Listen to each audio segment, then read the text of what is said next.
இப்போ இது பேர் பாப்பா புக் நீங்கள் பார்த்துருக்கீங்களா? நான் வந்து எப்படி கிரியேட் பண்ணுறது ஆல்ரெடி உங்களுக்கு சொல்லி கொடுத்துருக்கேன். இது வந்து டேக் ஆஃப்னு வந்து ஒரு ஸ்டோரியாக நம்ம தயார் பண்ணலாம்.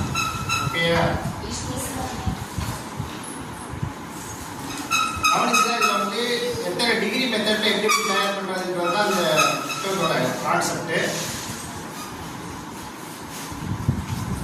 அப்படின்னா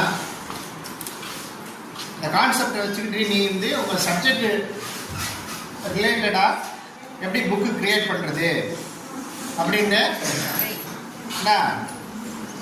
சொல்லி தந்திருக்கேன். அதையும் நீ கிரியேட் பண்ணணும்.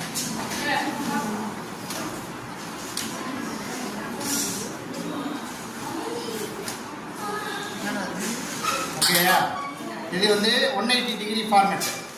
ஒன்றும் ஒரு பேஜில் இருக்கிறது வந்து 180 360 டிகிரி ஃபார்மேட். இதில் என்னென்னா நீங்கள் செய்யணும் அப்படின்னா முதல் வந்து ஸ்கெட்ச் பண்ணணும், அதுக்கப்புறம் வந்து பெயிண்டிங் பண்ணணும்.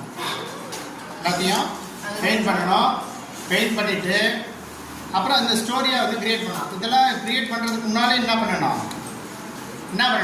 டயக்ராம், ஒரு பேஜில் வந்து டயக்ராம் ஃபிக்ஸ் பண்ணணும்.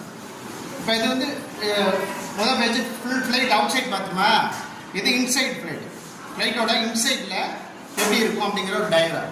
அதுக்குள்ளார எப்படிலாம் இருப்பாங்க, பயணம் செய்யும்போது எப்படி இருக்கும், கீழே அது அதோட மெத்தடாலஜி என்னென்ன இருக்குன்றதை அப்படியே எழுதியிருக்கேன்.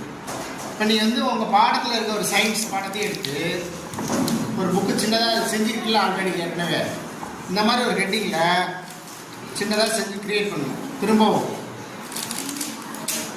புரியுதா?